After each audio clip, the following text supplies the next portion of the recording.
Today, good morning all of you. Good morning, sir. Today we will start variation in length of days and night.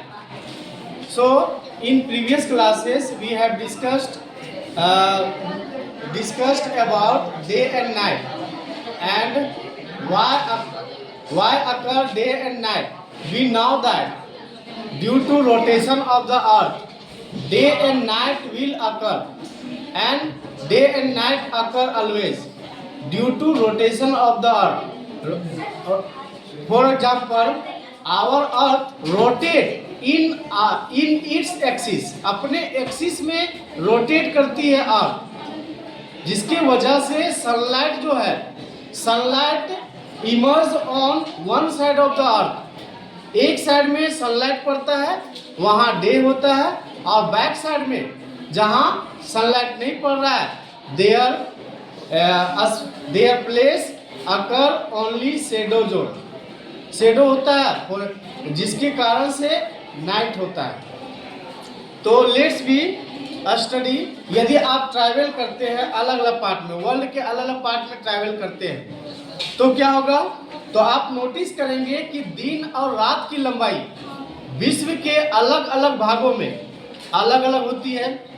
जैसे आप एक ही साल, मान लीजिए साल के सेम टाइम में विश्व के अलग अलग भागों में आप यात्रा करते हैं तो आपको अलग अलग नाइट और डे की लेंथ का एहसास होगा.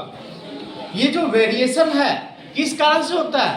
Due to inclination of earth axis, पृथ्वी के अक्ष के झुकाव के कारण आपका डे और नाइट होता है. तो किसके कारण हो रहा है? इंक्लिनेशन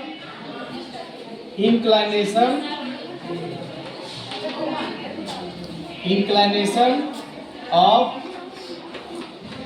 अर्थ एक्सिस. हमारा जो अर्थ है, अर्थ एक्सिस के झुकाव के कारण होती है हमारा day and night. So we are studying day and night, the causes of day and night. So we have discussed that due to inclination of earth's axis. समझ आइए, ये हमारा अर्थ है, it is our earth, and अर्थ का axis इस प्रकार होना चाहिए सीधा, है ना. बट हमारा जो अर्थ है झुका हुआ है 23.5 डिग्री, 23.5 डिग्री में झुका हुआ है अपने एक्सिस में. तो अपने एक्सिस में झुका हुआ है, इसके कारण भी डे और नाइट का लेंथ पर असर पड़ता है. दिन और रात की लंबाई में अंतर पाया जाता है. जहां सनलाइट के सामने, यानी कि सनलाइट के सीधे में जो प्लेस होगा, दैट प्लेस में आपका डे लंबा होगा, उस स्थान में दिन लंबा होगा. और जो स्थान सनलाइट की दूर में सूर्य की किरण तिरछा पड़ रहा है जिस स्थान पर, वहां क्या होगा, दिन की लंबाई छोटी होगी. ठीक है, इस प्रकार दिन और रात होती है. जैसे मान लो आप इक्वेटर में जाएंगे, तो इक्वेटर में जाएंगे तो आपका वेरिएशन है वह मिनिमम होगा. इक्वेटर में बताए थे, कल भी बताए थे कि आपका इक्वेटर में वेरिएशन मिनिमम होगा. और जैसे जैसे इक्वेटर से दूर जाएंगे, यानी कि पोल्स की ओर, suppose that it is a equator, it is our earth, and we know that our equator in which degree. So it is our earth and equator is passes on 0 degree from east to west. अब equator के आसपास area में क्या होगा, दिन और रात की लंबाई सेम होगा, है ना. क्या होगा? सेम होगा. और जैसे इक्वेटर से पोल्स की ओर जाएंगे, दिन और रात का लंबाई में अंतर देखने को मिलेगा, बढ़ते जाएगा अंतर. जैसे यहाँ दिन और रात की लंबाई और अंतर होगा, इसे पोल्स में सबसे ज्यादा अंतर होता है. पोल्स में we know that in poles there are 6 month day, है ना, एंड 6 मंथ नाइट. तो इसी तरह से पोल से साउथ की ओर जाएंगे, वहां भी डे और नाइट का लेंथ में डिफरेंस ज्यादा देखने को मिलेगा. तो इसी तरह यहाँ साउथ पोल में भी इसी तरह आपका length of the day and night is maximum. Length of the day and night maximum in the south and north pole. South और नॉर्थ पोल में डे और नाइट का लंबाई जो है मैक्सिमम होता है। इस प्रकार से वेरिएशन हम देख सकते हैं।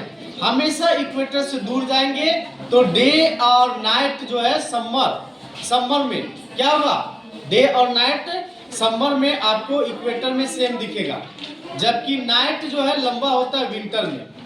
इक्वेटर में क्या होगा, इक्वेटर का बात बोलेंगे तो इक्वेटर में डे क्या होगा, डे आपका लॉन्गर होगा, और विंटर में क्या होगा, नाइट लॉन्गर होगा।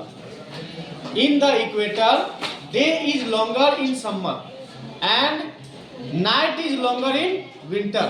रात लंबी होती है विंटर में।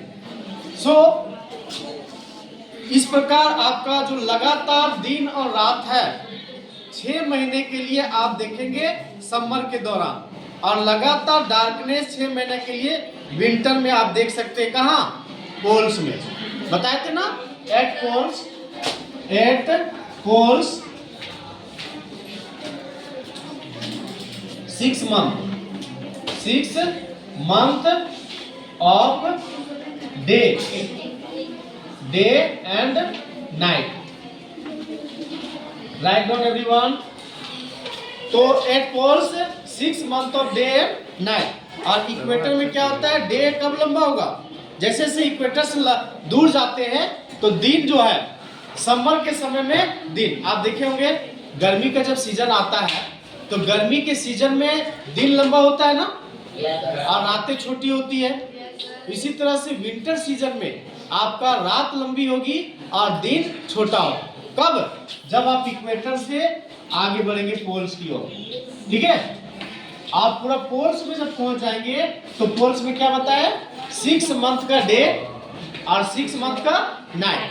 6 month का डे और 6 month का नाइट होता है। पोल्स में 6 month day, at poles 6 month of day and night. दिन और रात जो है 6 महीना का होता है। अब let's we start vertical and slanting rays of the sun. Vertical and slanting rays of the sun. Vertical and slanting rays of the sun, vertical and slanting rays of the sun।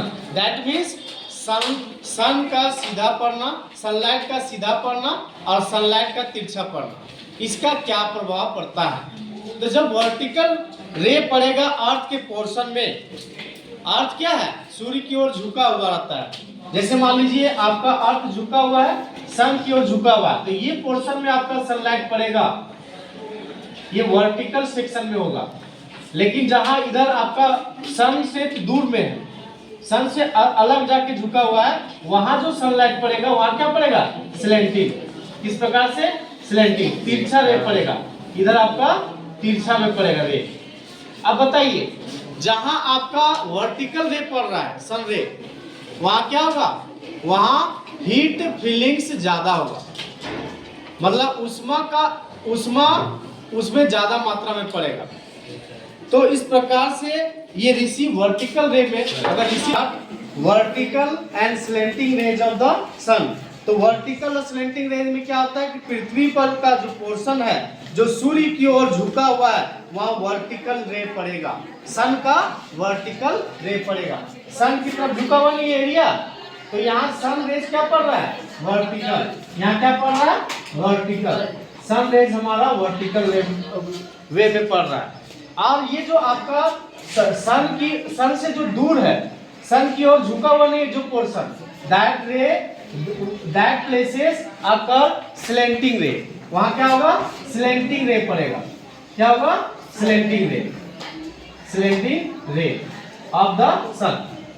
तो जो portion सन की ओर झुका हुआ है, पृथ्वी का जो portion सन की ओर झुका हुआ है, दैट पोर्शन अकर वर्टिकल रे, सीधा रेखा है ना, उसके बाद जो पोर्शन सन से दूर है वहां स्लैंटिंग रेज पड़ेगा, ठीक है।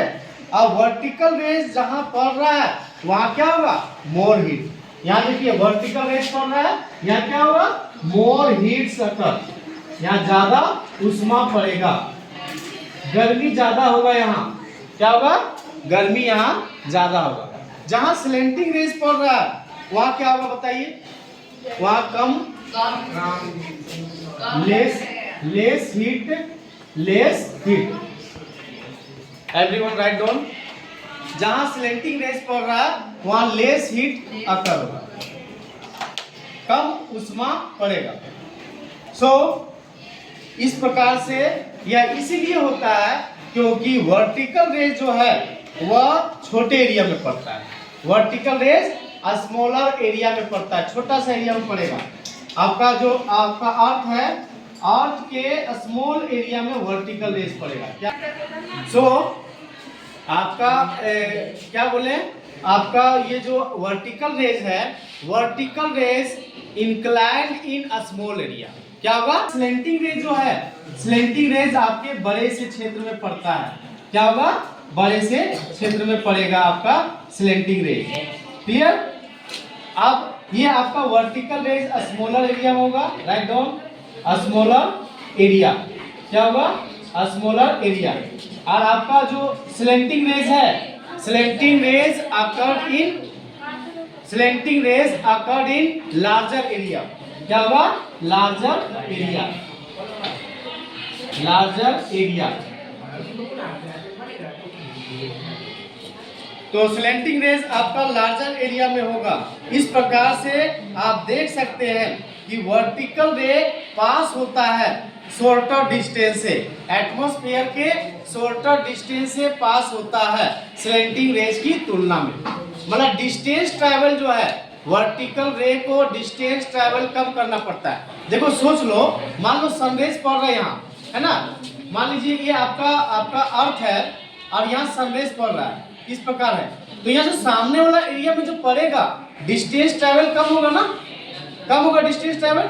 लेकिन जो आपका झुका हुआ है, दूर एरिया है, वहां डिस्टेंस ज्यादा होगा। तो इसीलिए जो आपका वर्टिकल रेज है वह कम दूरी ट्रैवल करता है, जबकि आपका स्लैंटिंग रेज है वह मैक्सिमम डिस्टेंस को ट्रैवल करता है। अब नेक्स्ट हो गया occurrence of season. Next topics we will study occurrence of season. मौसम कैसे हमारा, मौसम की बदलाव, मौसम में बदलाव कैसे देखने को मिलता है, डिफरेंट टाइप्स ऑफ मौसम कौन कौन होते हैं, और ये अलग अलग प्रकार के मौसम क्यों आते हैं, उसका क्या रीजन है। So we will now about